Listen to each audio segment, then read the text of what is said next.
Nós vamos dar início ao segundo seminário preparatório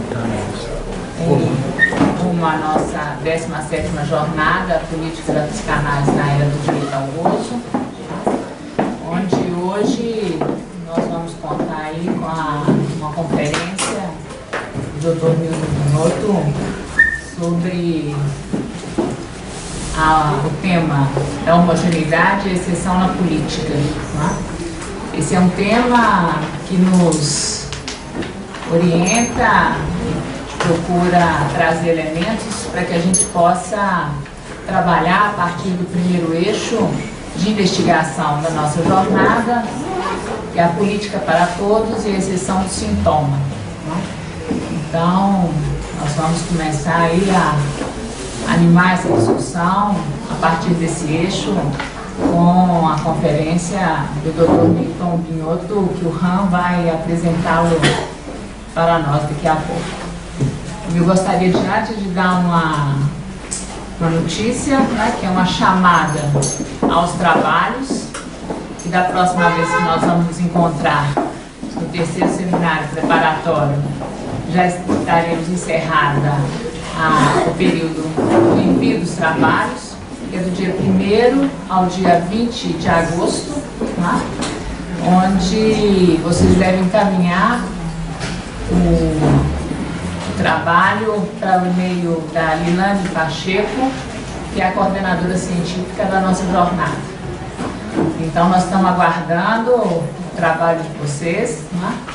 Que aproveitem aí as férias de inverno para esquentar a produção de texto e nos mandar a comunicação de vocês a partir de situações clínicas ou institucionais relativas aos 4 eixos da nossa jornada.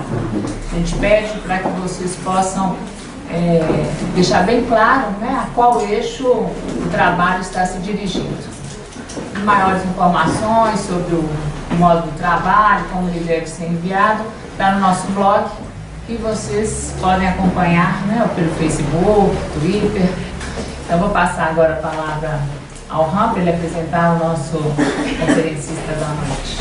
Antes de mais nada, é um prazer, né, para a gente poder contar aqui novamente com a presença do Milton Binotto, professor do Departamento de Filosofia da UFMG, com pós-graduação e uma pesquisa importante, né, sobre os temas do republicanismo, do renascimento, com publicações que também são importantes nessa área.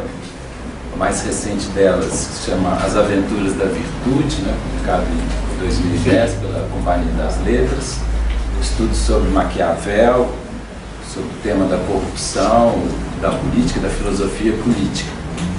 Essa vai ser uma segunda oportunidade de escutar o professor Newton aqui na escola, né? Ele esteve aqui conosco em 1995, uma conferência que ele fez um trabalho sobre uma referência do Lacan ao pensador Léo Strauss, né, e o livro Perseguição à Arte de Escrever, que foi a conferência do professor Newton, foi publicado na opção lacaniana número 16, em 1996. Então é um prazer ter o professor Newton aqui novamente, além de colaborador aqui nas nossas reflexões, amigo de vários de nós aqui. Então vamos ouvir as reflexões dele sobre esse tema da homogeneidade e exceção na política. Boa noite, eu queria então, para iniciar, agradecer o convite que me foi feito pela Escola Brasileira de Psicanálise, o professor Fernando, meu amigo Ram Mandil.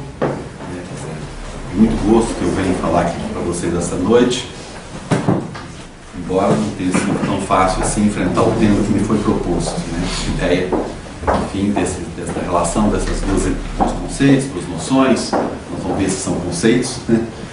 De homogeneidade e da exceção.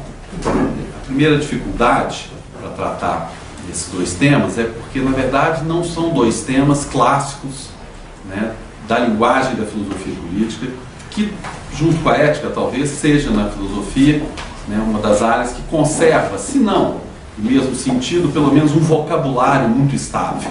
Né? Nós continuamos a falar em grego, né, filosofia política, continuamos a falar em democracia, enfim, participação, cidadania. No caso, né, a dificuldade desses dois conceitos é que, de fato, né, nós temos que construí-los, né, encontrá-los numa certa trajetória, uma trajetória de problemas, porque não se fala necessariamente nem de homogeneidade, nem de exceção, salvo em contextos definidos, quase todos eles já né, no contexto do século XX e nos dias de hoje. Então, o que eu me propus a fazer com vocês aqui essa noite é fazer um caminho, não, claro, extensivo, mas um caminho que me permitisse elucidar a gênese desses dois problemas. Né? Como, finalmente, para terminar, eu proponho, pelo menos, fazer algumas sugestões de como esses dois temas se relacionam, né, nos dias atuais. De que maneira eles, digamos, compõem uma problemática atual, né, dos nossos dias, não só para a filosofia política. Bom, o primeiro passo, então, é limpar um pouco o campo e ver do que não se trata quando nós estamos falando da figura da exceção. O primeiro risco, e aí talvez o cuidado meu, né, que não tem formação, né, na área da psicanálise, é evitar um equívoco que poderia nascer, que a ideia da exceção pudesse se referir ao comportamento de indivíduos. Esse é um perigo presente, digamos assim. Quando nós analisamos, nós pensamos, né, o século passado e a atualidade, sobretudo quando nós, por exemplo, somos tentados a ver em fenômenos extremos da vida política contemporânea, estou pensando, né, nos fenômenos totalitários, né, sob a ótica, né, dos atores principais desse fenômeno. Nos anos 70, isso foi muito tentador, porque tem uma sequência de biografias do Hitler, né, tem uma grande biografia nos anos 50, do Alan Bullock, depois nos anos seguintes, né, nos anos 60, foi o momento da aparição desse trabalho que ainda é conhecido até hoje, do Joaquim Fest. Isso deu origem, nos anos 70, o que a gente convencionou chamar de psicohistória. Né? Então, era a ideia de que pudesse ser possível elucidar os mecanismos desses regimes, enfim, os acontecimentos, né, extremos do século, né, XX, a partir, né, de uma análise do que a gente poderia imaginar, né, das personalidades, né, dos grandes ditadores, dos grandes atores. Então, a exceção, nesse caso, né, da psicohistória nos anos 60, 70, dizia respeito aos atores e a maneira como parecia, digamos, poder esclarecer uma análise da personalidade, da trajetória individual de cada um deles, poder esclarecer o fenômeno político enquanto tal. Eu acho que esse não é um bom caminho. Há uma crítica de um historiador chamado Weller, que ele fez logo no final dos anos 70 a isso. Ele dizia, bom, né, não vamos misturar as coisas porque a gente acaba fazendo má história e má psicanálise. Né? Ele propõe abandonar essa ideia para então formular e, enfim, deixar vivo a questão dos regimes totalitários enquanto tal. Por que eu começo a falar dos regimes totalitários? Porque, naturalmente, é onde a gente mais facilmente tem a tendência a identificar uma exceção, né, tanto do ponto de vista dos próprios regimes, que né, são acontecimentos diferentes daqueles, né, que assistimos em outras épocas da história, e porque, né, tanto no caso da Itália, do Mussolini, quanto no caso, né, do Hitler, quanto no caso do Stalin, é muito visível essa presença, né, digamos, da personalidade. Né? Então, eu vou descartar essa ideia. Acho que ela não nos serve aqui para grandes coisas, salvo para provocar equívocos. Bom, então, qual que é o problema que me resta agora? Primeiro, né, ver, como eu disse, não se trata de um vocabulário típico da filosofia política, nem homogeneidade, nem exceção. Né? Mas também, né, não se trata de desconectar completamente essas noções de uma trajetória conceitual, né, de uma gênese conceitual. E essa gênese, né, implica, em primeiro lugar, né, a ideia da homogeneidade do corpo social, né, isso que marca, digamos assim, um pouco nossos dias, seria visto por um pensador grego, por exemplo, como uma extravagância. Né, como uma extravagância, porque, né, no caso dos gregos, a igualdade que definia um dos regimes, no caso a democracia, né, ou pelo menos como um dos regimes possíveis, né, para o corpo político, né, ela dizia, na verdade, respeito a um número restrito de pessoas, né, era a diferença que compunha o corpo social e não a identidade, senão de um grupo restrito. Né. Portanto, né, a ideia de uma homogeneidade fora de uma identidade restrita não fazia o menor sentido. Né. Iguais eram, né, alguns poucos iguais. E isso podia ser dito, né, digamos, sem, obviamente, hoje, imagine, né, alguém propor hoje, né, essa ideia, né, de que a igualdade concerne poucos. Né? Bom, no caso grego era exatamente isso que dizia. Né? A igualdade diz respeito, né, a poucos. Né? No caso, pensando mais especificamente em Aristóteles, ele reconhecia, por exemplo, que definir essa condição de igualdade dos cidadãos era algo difícil. Né? Ele hesita em torno da definição de um conceito de cidadania, né? Mas, de qualquer maneira, nunca lhe ocorreu a ideia, ele Aristóteles, de que todos os que habitavam a cidade pudessem ter o mesmo estatuto jurídico. Né? Nesse sentido, né, a diferença era constitutiva da cidade, não a homogeneidade. Né? É verdade que o tema da homogeneidade pode ser, pelo menos de forma implícita, apreendido na questão da escravatura. Porque, não nos equivoquemos, Aristóteles, o escravo, não vai ter direito à cidadania, não tem a menor hipótese de que um escravo possa ter direitos políticos.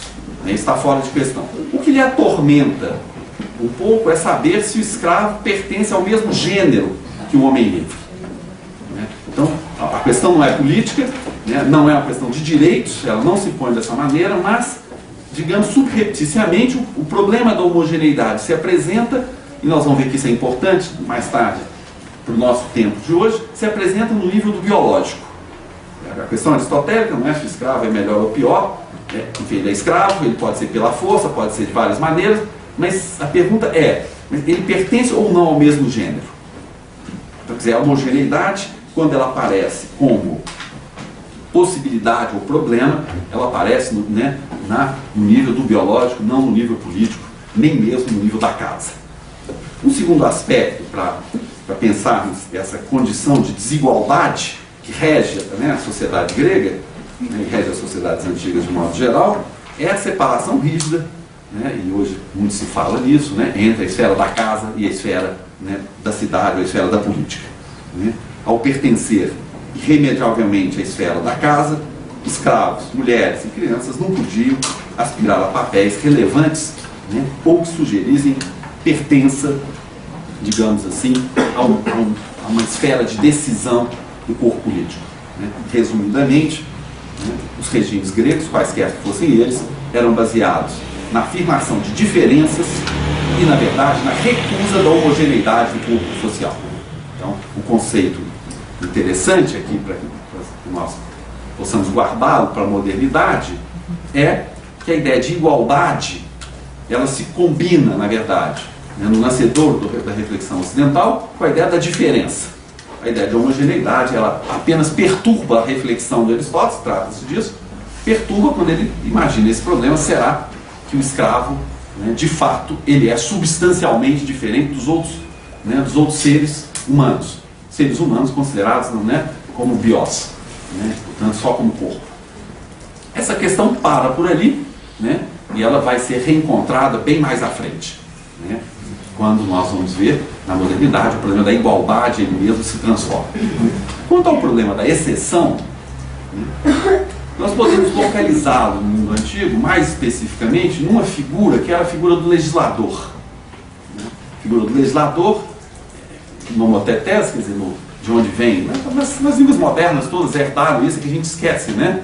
O legislador, se a gente, né, partir no meio, é isso, é o que dá leis. Né? Essa é a ideia, né? O lawgiver, enfim, as línguas modernas conservaram essa ideia do que dá a lei. O que interessa aqui? Né? O que interessa para nós aqui hoje que essa é uma figura da exceção.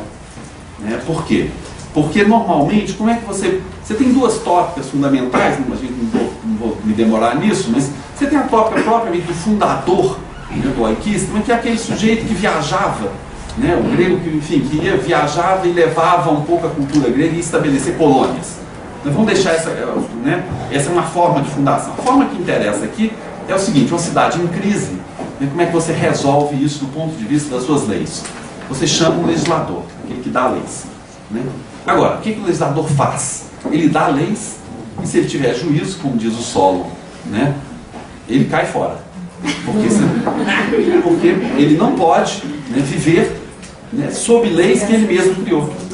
Então o Solon diz, né, eu dou leis e ele sai, né, quando ele faz a reforma de Atenas, né, da Constituição de Atenas, ele sai, vai para o Egito, parece que era chique naquela época ir para o Egito, né, todo mundo que prezava ia para o Egito, e ele vai para o Egito. Porque o que ele percebe? É que a figura da exceção só tem existência, também ela, fora da cidade. E é por isso que a gente se surpreende, por exemplo, que os gregos, autores gregos, falam com uma certa frequência de legisladores históricos, como é o caso de História, legisladores míticos, sem fazer muita diferença. É porque, na verdade, não tem nenhuma diferença para eles. Né? Ambos são personagens fora do tempo dos homens, fora da cidade. Então, se é um mito ou se é uma realidade, nos dois casos, não há um saber desse personagem que possa ser trazido para dentro da cidade. O saber se mostra como obra. Então a gente não pode julgar o legislador. Não. Pode julgá-lo perfeitamente pela sua obra. Então pode ser absolutamente objetivo nisso. Só que a exceção é aquilo que está fora da cidade. Né? A figura mesmo da cidade é o que? Fazer as muralhas. O legislador é aquele que fecha a cidade com as leis e cai fora. E se ele não cair fora? Aí a gente está na figura extrema do tirano. E o tirano, com muita frequência, inclusive historicamente, é aquele, né, que dá as leis e passa a viver sob a égide das mesmas leis. É evidente, né, que essa figura da exceção é também a figura limite da própria vida política. Quando isso ocorre, né, é essa figura que Platão, né, enfim, descreveu também, que está no limite, né, em que ele já não é mais, né, propriamente humano, é aquele que, né, que dorme com a mãe, né, Platão disse explicitamente isso, e comete todos os absurdos, sugerindo, né, que você está na fronteira do humano, né, que você sai fora. Então a exceção nesse sentido, quando ela aparece, né, para o pensador grego, ela se situa fora da temporalidade da polis. Ela não se situa, portanto, nessa fronteira, e por isso que a gente pode, resumidamente, talvez dizer que não havia uma ciência do legislador, pelo simples fato de que ele não habitava o espaço e o tempo no qual é possível uma ciência dos homens, uma filosofia ou uma ciência. Ele habita fora. Então, a exceção é aquilo que fica fora. Mas, inciso, não aquilo que não pode ser julgado. Ela pode ser julgada pelo ato, pelo fato, que ela produziu a legislação concreta, né? As leis concretas e o efeito dessas leis. Né? O que não pode se julgar é o saber daquele que, enfim, instituiu. Por isso, quando Numa, né, em Roma, dizia conversar com as ninfas de noite, na manhã seguinte, né, ditava leis, não interessa se as ninfas eram, né, de carne e osso ou da sua imaginação. Né? A crença, a gente pode imaginar que os gregos são bobos, né? Esse Numa passava a noite na farra e depois vinha falar, enfim, que tinha escutado, né, as ninfas. Então veja bem, se ele passou a noite na farra ou não tinha a menor diferença, porque esse momento, né, de qualquer maneira, está fora da cidade. Ele não tem como ser transmitido. Bom, eu queria guardar essas duas ideias. Eu comecei lá, não tanto para fazer esse exercício de uma espécie de separação do nosso tempo dos gregos, porque essa separação, digamos, né, a gente, salvo em dias muito especiais, a gente sabe que não mora na Grécia Antiga. Né? E esse não é um ato também de nostalgia da Grécia. É um ato de conversa. Conversa com um lugar teórico no qual essas duas figuras da homogeneidade e da exceção não fazem sentido, senão dessa maneira que eu tentei apontar com vocês. qual que é a nossa tarefa? É entender por que essa figura veio a fazer sentido para os nossos dias. Como o problema da homogeneidade e o casamento dele com o problema da exceção podem fazer sentido para nós hoje. Não é só porque nós não somos gregos, mas é porque uma mudança opera-se na sociedade, mudança tal, né, que está tanto na raiz de fenômenos contemporâneos do consumo, quanto na raiz também, nós vamos ver, de fenômenos políticos, né, extremos, no caso dos regimes totalitários. Bom, o caminho é um pouco mais longo, no entanto, né, porque na modernidade nós vamos ter um cruzamento de ideias, né, que vão tornar e vão alterar a pergunta mesmo da homogeneidade, para, curiosamente, no final da nossa conversa, nos devolver para a ideia da homogeneidade como a homogeneidade dos corpos. Para que esse caminho seja possível, é preciso lembrar que uma ideia, né, com frequência se associa à ideia da identidade moderna, que é a ideia de nação, né, ela é uma ideia, primeiro, bom, na sua formulação mais geral de um grupo que tem uma certa identidade, é uma ideia medieval, mas, né, é a partir do século XIX que a ideia de um Estado-nação, né, passa a fazer sentido como, né, a obra maior no campo da política que os homens podem cumprir. Mas, veja bem, né, o Estado moderno, ele também não nasce sob o signo da igualdade. Ao contrário, quer dizer, o Estado moderno nasce, né, também ele sob o signo da diferença e de uma grande diferença. Né? Não só dos corpos constitutivos do Estado, mas da cabeça do Estado, ou no caso, né, do rei, e do resto do corpo político. Então o Estado moderno, ele se funda na ideia, não da busca pela igualdade, mas ele se funda na afirmação da diferença. Né? Afirmação, né, primeiro, da diferença, né, entre cada um de nós e Deus, e, né, mais importante, né, a diferença de cada um de nós para o soberano, né, que herda, digamos assim, né, supostamente o lugar de Deus, ou, né, é o seu, né, essa palavra aparece em alguns textos, assim, é o seu representante. Né? Qual que é a importância disso? Porque também nesse universo não há como falar, né, de homogeneidade, uma vez que o mundo real era constituído por ordens diferentes, cada uma com a sua especificidade e a sua função definida. Ocorre que o próprio rei é cindido, né? Eu estou retomando um estudo que certamente alguns de vocês conhecem, do Cantor Ovidius, né? O duplo corpo do rei. O próprio rei, ele é cindido num corpo físico e num corpo místico. Por isso ele pode ser ao mesmo tempo esse representante, né, de Deus e um homem. Né? Então essa diferença faz com que nós sejamos parte de um corpo político, mas não no corpo do rei. Só o rei pode ter essa dupla corporeidade, ser corpo físico e ser corpo místico. É evidente que o problema da hereditariedade do poder passa, né, por saber quem herda o corpo místico. Evidentemente ninguém precisa herdar, né, o corpo físico, né, você tem que ser herdeiro do corpo místico. E esse corpo místico garante exatamente o contrário do que será, né, digamos, o vetor da modernidade, que é a igualdade. O Estado moderno se funda, portanto, né, inicialmente, né, por um que a gente chama normalmente de um modelo teológico-político de justificação, que implica, né, uma separação entre a cabeça e o corpo. Né? E essa separação ela pode, então, se estender no próprio corpo, por isso que faz sentido simbólico, evidentemente, mas faz sentido nas sociedades, né, governadas por um monarca, que você tem uma casta, né, determinada com privilégios, que você tem estamentos, né, que o corpo nada mais faz do que replicar uma diferença essencial. Né, que é essa diferença entre, né, o monarca, né, o rei, na sua dupla corporeidade, e, né, o corpo dos homens. Se o Estado moderno encontra, então, no modelo teológico-político a sua justificação, é preciso lembrar que há um outro problema subjacente, que é aquele propriamente da soberania. Né? A soberania, ou seja, né, o problema da origem do poder. Porque desde o final da Idade Média, né, há um duplo modelo para se pensar a questão da soberania.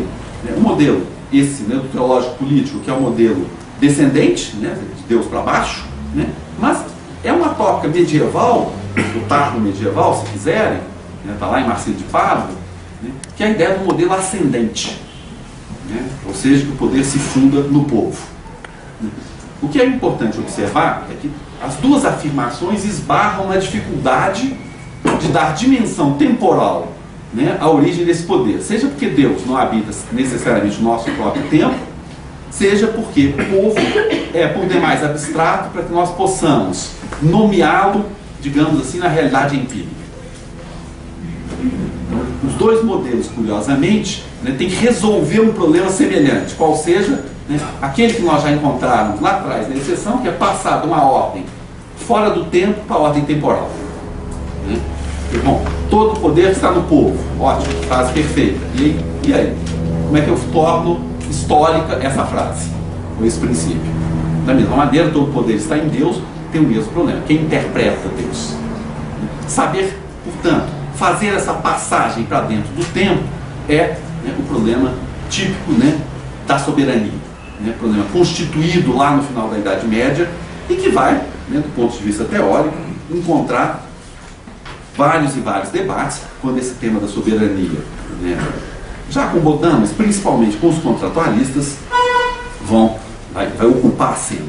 Então, o que é interessante nessa genealogia é que, se nós observarmos, nós temos um Estado que se constitui factualmente, né, sob a égide de um modelo teológico-político, né, portanto, um modelo descendente de soberania, né, e uma reflexão política que, já no final da Idade Média, passando por Baudin, começa a se interrogar, né, sobre o que seria um poder, né, originário do homem. Todas as teorias contratualistas vão tentar, então, né, refazer o percurso do homem até o próprio homem na natureza. Reencontrar o próprio homem para que aí talvez eu possa solucionar esse enigma da passagem, né, de um tempo fora da história para o tempo da história. É claro, né, gente, que todos, tanto em Hobbes quanto em Rousseau, não é importante, de fato não é importante saber se o estado de natureza existiu ou não. Isso foi muito tentador no século XVIII, essa coisa de encontrar menino lobo, né? Tem até um filme do Truffaut a esse respeito, né? Essa fascinação, né? Pessoas que teriam vindo da vida selvagem para a vida civilizada. Mas isso é um pouco curiosidade. O que importa nesse caso, né, é como fazer desse homem de natureza o fundamento de uma experiência, né, que ela é temporal, a experiência do contrato. Esse é o ponto. Né? De novo, o ponto de passar daquilo que não é histórico para aquilo que é histórico, ou seja, a vida, né, em comum na história. Ora, em Hobbes há um grande ganho, né, um ganho que chega até nós, né, chega até a filosofia do direito atual, qual seja a ideia de que toda forma de contrato é um artifício humano. Toda forma de contrato implica, né, que há um fundamento de igualdade, mas um fundamento de igualdade que não pode ser transferido para todo o corpo político. Então Hobbes tenta uma solução engenhosa, que é: nós somos iguais na natureza, pouco interessa se isso é hipotético ou não, né, mas para que nós sobrevivamos a nós mesmos é preciso que nós reconheçamos uma desigualdade, né, que é a instituição do soberano. O soberano em Hobbes, portanto, né, embora o modelo não seja teológico-político, né, ele é um modelo que reconhece na diferença o seu fundamento. É preciso, né, é como se eu dissesse: bom, não tem Deus, mas eu tenho que fazer um Deus mortal, que é o Estado. Eu tenho que reinventar o lugar de Deus. Eu tenho que reinventar, né, não como figura da totalidade, do absoluto, mas como figura da diferença.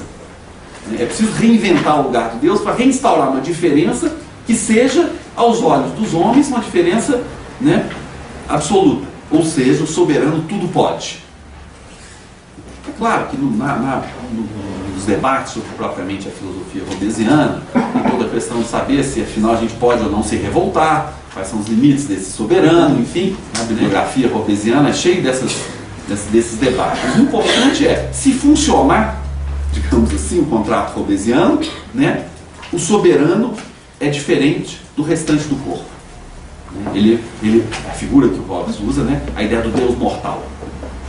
Daí aquela figurinha da primeira edição, tal, certamente vocês conhecem, uma carinha, depois um corpo todo constituído por pessoinhas. Né? Por quê? Então, é uma espécie de modelo, né, teológico-político laicizado, né, sem Deus. Né? Mas ainda assim na diferença. Ainda assim, né, ele permite, né, e quer ser, né, apenas a expressão de uma ação humana. O outro pensador importante nesse trajeto, que é Rousseau, aí sim a noção de igualdade vai ter uma outra formulação. Porque ela vai, né, acabar por ser, factualmente, a luta, né, pela igualdade entre membros do mesmo corpo político. Como em Hobbes, ele parte da ideia de que, na natureza, os homens são iguais. Mas, contrariamente ao pensador inglês, Rousseau acreditava que os homens são bons em seu estado natural e se corrompem com a introdução de vínculos entre eles, em particular com a introdução da propriedade privada. Mas isso não é o nosso tema, né? O contrato, nesse caso, passa, nessa lógica, a ser não o momento da plena restauração do homem em sua condição natural, porque isso é impossível, mas a criação de um conjunto de leis que, a partir de então, será responsável, né, pela instauração da igualdade e da liberdade como centros da vida em comum. Qual que é a grande novidade que aparece em Rousseau? Primeiro, você quebra essa reprodução do lugar do soberano, né, como uma cópia laicizada de Deus. Em segundo, você, né, introduz um casamento, né, que para Rousseau é indissolúvel entre a ideia de igualdade e a ideia de liberdade. Por isso aí, pessoalmente, eu acho que essas interpretações que querem fazer de Rousseau pela afirmação do Estado, né, um pensador, né, de uma matriz autoritária, a mim me parece não se sustentar com a razão simples, porque em Rousseau nem a igualdade se sustenta sem liberdade e nem a liberdade se sustenta sem igualdade. Então, esse casamento é que vai, né, portanto, né, marcar em Rousseau, né, ao mesmo tempo o acordo com as teorias contratualistas, ou seja, é preciso buscar na natureza do homem a origem da própria obra do homem, mas em segundo lugar, né, em Rousseau, é preciso dissociar-se, né, dos modelos teológico-políticos, sejam laicizados ou não. Né? Nesse caso, né, se nós podemos falar em homogeneidade em Rousseau, e aí a palavra vai ter um outro sentido pela primeira vez, né, ela se refere ao fato de que todos são iguais perante uma lei que decidiram, né, ou decidimos, se quiserem, né, adotar no momento em que nós contratamos. Ou seja, né, a igualdade de direitos é que torna o corpo político homogêneo, mas apenas na nossa dimensão cidadã, e não enquanto indivíduos. Então, é preciso ver que em Rousseau há uma reprodução dessa diferença que o Kantorowicz apontava, né, no modelo teológico-político entre, de um lado, o corpo místico do rei, né, e o corpo físico. Em Rousseau é como se ele desdobrasse esse esquema, mas para dentro, né, na verdade, né, da cidade. Ou seja, né, nós temos uma dimensão propriamente política, que é a dimensão da cidadania, e somos indivíduos. E a obra de Rousseau, né, é atravessada, digamos assim, por esse sentimento do conflito inerente a essas duas dimensões, que nós vivemos ao mesmo tempo e o tempo todo, né, como cidadãos, se habitarmos um contrato livre, e como indivíduos. Né? Não há como suprimir essa dimensão propriamente do indivíduo, ou, né, não há propriamente, por exemplo, como suprimir essa dimensão desejante do indivíduo. Por isso que um dos livros mais importantes do Rousseau, a Nova Heloísa, é ao mesmo tempo muito importante e às vezes muito chato. Ele mesmo achava, às vezes, que no meio do livro, ele às vezes fala assim, o leitor pode estar achando que eu estou me demorando demais. Quer dizer, o leitor, quando ele fala isso, você pode ter certeza que você está achando que ele está demorando demais. Né? Mas o que ele quer, né, com essa demora, daí, é tentar percustrar, né, esses meandros, né, de uma relação que, se ela encaixar totalmente, ou seja, se o cidadão devorar o indivíduo, ele devora a liberdade do indivíduo. Se o indivíduo devorar o cidadão, né, torna-se um indivíduo meramente desejante, ele devora a igualdade. Né, devolve a igualdade, né, para a igualdade da natureza. Ele sai da política. Então é por isso que em Rousseau, né, tem essa espécie de engenharia, né, dos sentimentos, em que ele fica, né, observando lá, né, na chata da Julie, na Nova Heloísa, essa vida dos sentimentos, né? Enfim, e que no final ela acaba sendo levada, né, da Clarence, que é o domínio dela, lá que ela tenta fazer um domínio perfeito, um domínio dos sentimentos do indivíduo, e ela é confrontada com Genebra, que é uma cidade política. Então, Rousseau é marcado por essa impossibilidade de fazer conviver Genebra com Clarence. Né? Para que o homem seja livre, é preciso que Genebra e Clarence estejam em perpétuo, né, conflito. Com isso, nós chegamos, então, né, a uma consolidação da ideia de igualdade que não existia dessa forma até então. Igualdade que é acolhida, em primeiro lugar, é preciso dizer, no plano do direito. O plano que pode acolher a ideia da igualdade casada com a liberdade é, em primeiro lugar, o plano do direito. Né? Lefort resume isso, né, que é o fruto da Revolução Francesa. Ele tem uma frase interessante, que ele fala o seguinte: o que surge com a Revolução Francesa é, ao mesmo tempo, a definição da cidadania e uma transferência da soberania do monarca à nação. A novidade aqui, né, não são os termos do problema, mas a maneira como ele se relaciona. Assim, nação designa, desde a Idade Média, o quê? Um grupo de pessoas, né, reunidos numa comunidade de hábitos e de costumes e de um sentimento de pertença a um mesmo corpo político. Ora, com o surgimento, então, do Estado-nação depois da Revolução, o problema parece se deslocar, então, de um ente, ao mesmo tempo corpóreo e místico, para um ente abstrato, construído em torno de uma Constituição.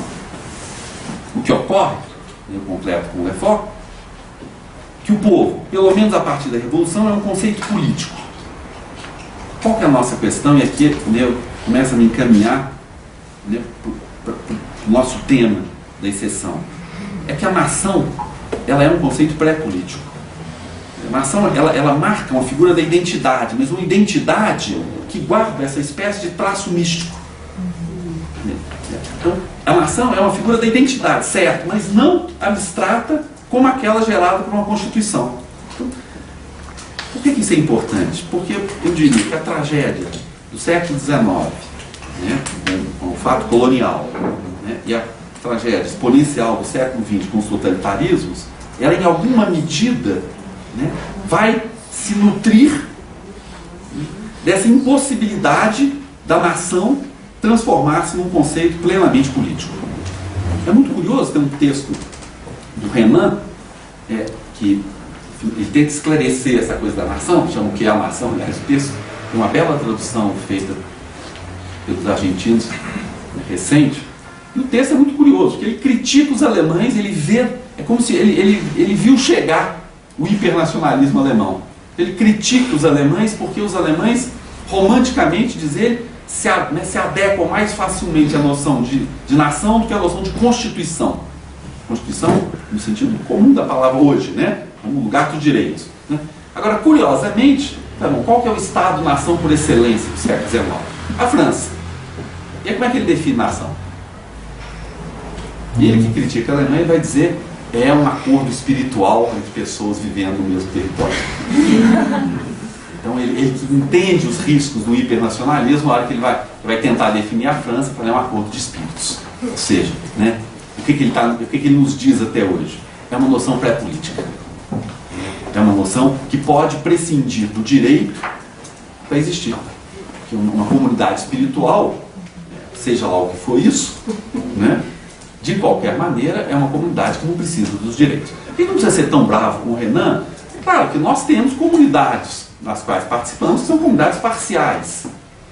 Né? Em que sentido? Elas não têm que gerar direitos. Nem toda comunidade humana tem que gerar direitos. Num Estado moderno de direito, o que acontece é que essas comunidades devem se adequar, né, à norma do direito, no caso a Constituição. Né? Quando se tratam de grupos humanos, isso é mais facilmente definível. Né? Ninguém... Por exemplo, aqui nessa reunião, nós não vamos terminar fazendo, olha, o melhor é fazer uma Constituição. Essa brasileira está muito ruim, vamos fazer uma Constituição e vamos viver essa turminha aqui, né, sob a égide dessa Constituição. Podemos até falar, mas não é nem muito interessante, nem muito inteligente. Né? O problema é que nação não é um pequeno grupo. Nação tem a mesma pretensão de totalidade, né, que aquela da Constituição, que, no entanto, não reconhece outra origem, senão, como a gente viu desde Hobbes, no contratualismo moderno, que é a vontade do próprio homem. Então, esse conflito é que vai encenar o conflito dos nacionalismos, né, e vai fazer um novo conflito entre igualdade e homogeneidade. Esse conflito vai se nutrir, né, do confronto entre nação, né, e constituição. Claro que o ideal de uma nação é fazer coincidir uma constituição, um povo, uma língua, um território. Essa é a grande equação do século XIX. A grande equação do século XIX é fazer esse encontro. Um povo, uma língua, um território. Isso é uma nação, uma constituição. O problema é onde que nós vamos encontrar isso? Qual território, digamos, do mundo ocidental no século XIX tem, né, esse encontro de uma nação, né, consumada numa língua, num território, né, e, né, no caso, vou usar a palavra do Renan, num espírito? A maior parte do planeta, na verdade, né, é uma confusão de origens, né, de diferenças, né, de aspirações. Então, o que está longe de poder pretender, né, é a ideia de homogeneidade. Ora, todo o problema está nessa miragem identitária que raramente se consolida, ou quase nunca se consolida numa Estado-nação, ao contrário, vai nutrir, né, a partir do século XIX, essa disjunção da igualdade política e da homogeneidade.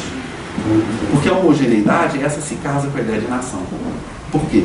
Porque ela é, a priori, né, uma noção, né, do imaginário e não uma noção do real. Ora, se ficasse apenas na disjunção, né, dessa cena, né, estava bem. O problema é quando, né, de maneira quase surreptícia, essa unidade do corpo político passa a ser reivindicado, né, fora, né, do corpo, né, da própria nação. Eu não sei se eu fui claro. A questão é dizer que nós somos iguais, né, em direitos não é a mesma coisa de dizer que nós somos iguais. O primeiro faz sentido, e faz sentido como produto da obra humana, né? A escolha de um Estado, a escolha de uma lei. O segundo remete para esferas do humano que são pré-políticas, são identidades pré-políticas. O século XIX vai engendrar o quê? Ele vai engendrar esse casamento espúrio entre uma noção de homogeneidade vinda desse fundo quase místico da nação e o corpo político. E é daí que o racismo vai se infiltrar, o antissemitismo vai se infiltrar na cena moderna. Porque a nação passa então a exigir dos seus membros que sejam idênticos, né? Não do ponto de vista dos direitos, mas do ponto de vista da sua origem, seja ela qual for.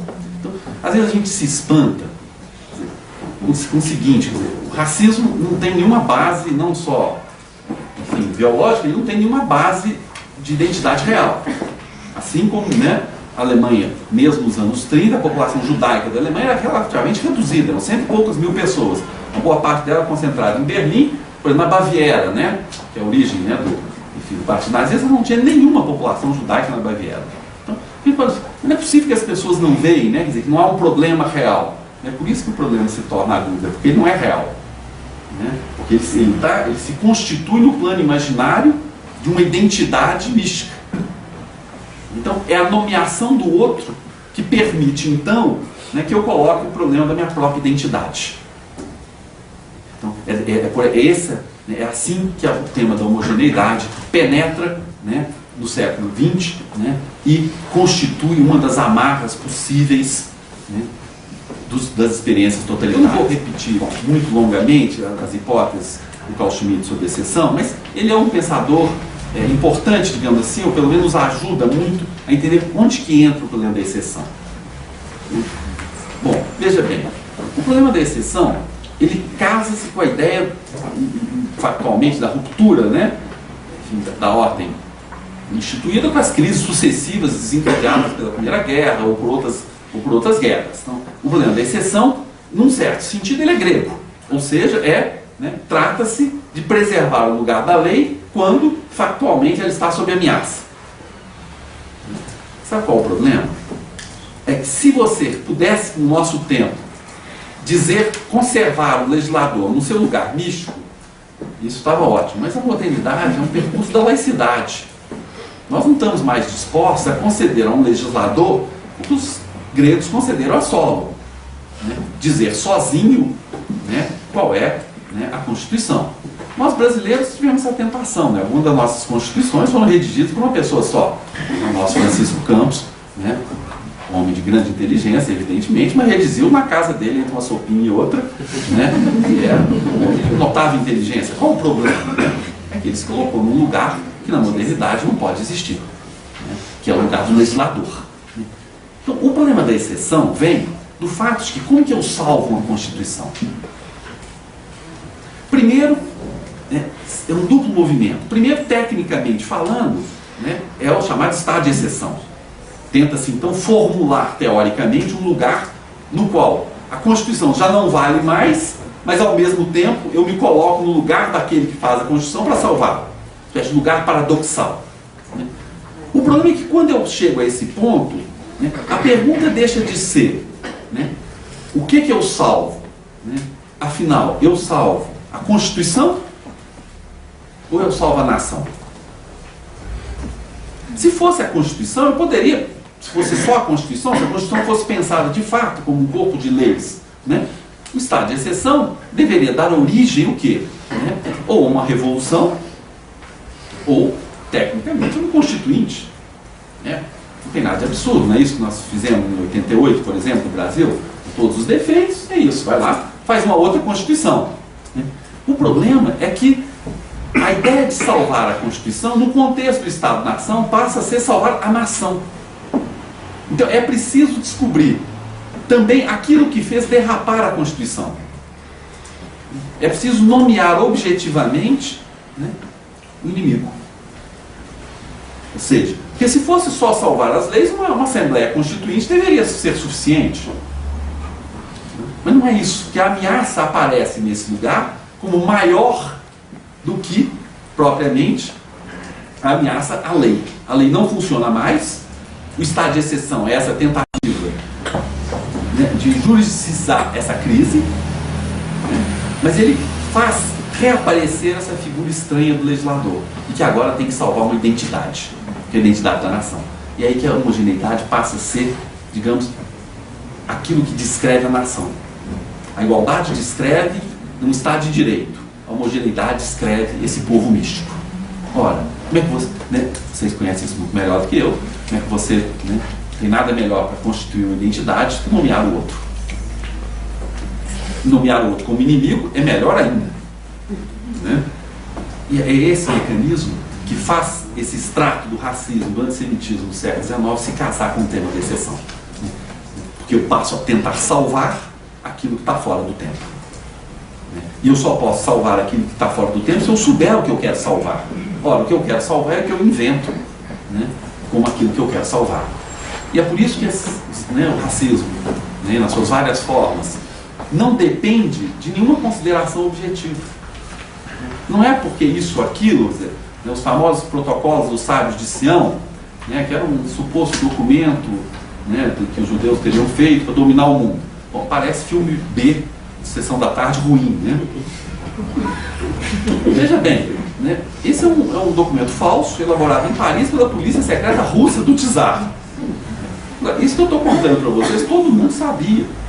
Isso não tem nenhum segredo dos historiadores, recentemente, não tem nada disso, não. Todo mundo sempre soube que era um documento falso. Né? É porque a falsidade ou a verdade do documento, ele não tinha nenhum papel nisso. Né? Ele constituía um discurso. Um discurso daquilo que tem que ser salvo. A história do século passado, então, vai ser recheada de exemplos, né, que mostram, né, a tragédia desses encontros, né, entre essas tópicas. Bom, em nossos dias, para concluir, uma tarefa essencial do pensamento, me parece que seja de desvelar as máscaras que passaram, depois da grande tragédia totalitária, a esconder, né, a busca pela homogeneidade. Disfarçada como luta pela igualdade, isso é um disfarce, principalmente luta pela igualdade do consumo, a homogeneidade esconde sua origem e os perigos que comporta. Pensar a nós mesmos como consumidores é uma nova espécie de identificação pré-política que substitui os laços formais de de pertencimento a um corpo político instituído pelas mãos dos homens. Se Hobbes tem razão em apontar para a importância que tem na vida de todos nós a luta pela sobrevivência, no sentido estrito, e o papel que o Estado soberano pode ter nesse percurso, lutar para consumir, para além do desejo de conservar a vida, escapar do medo, tem um outro significado. Nas sociedades de massas consumidoras, o que vale é o desejo, mas o desejo do corpo biológico, que aparece então como o ponto final do processo de institucionalização da vida em comum, e não, como nos pensadores contratualistas, seu início. Por isso, nossas sociedades, como já viu Foucault, depois Agamben, podem converter a política em biopolítica, pois o próprio homem é reduzido à sua condição pré-política de um corpo, que mira apenas a satisfação imediata de seus desejos quando institui os espaços em comum de convivência. Ao fazer esses tempos, das sociabilidades que são shopping center, é como se recusássemos a polis, para nos reduzir a um feixe biológico dentro de nossas casas. Os gregos, com todas as suas limitações, já sabiam que ao voltar-se para a esfera da casa, os homens abrem as portas para serem governados por déspotas, que justamente olham para a cidade como suas casas. A homogeneidade, que apareceu para alguns pensadores como algo desejável quando se tratou de salvar a Constituição, pela via da exceção, mostra assim a sua face terrível ao transformar-se no instrumento da morte da política. Bom, esse é o percurso que eu queria apresentar para vocês. A gente talvez possa conversar um pouco. Obrigado pela atenção.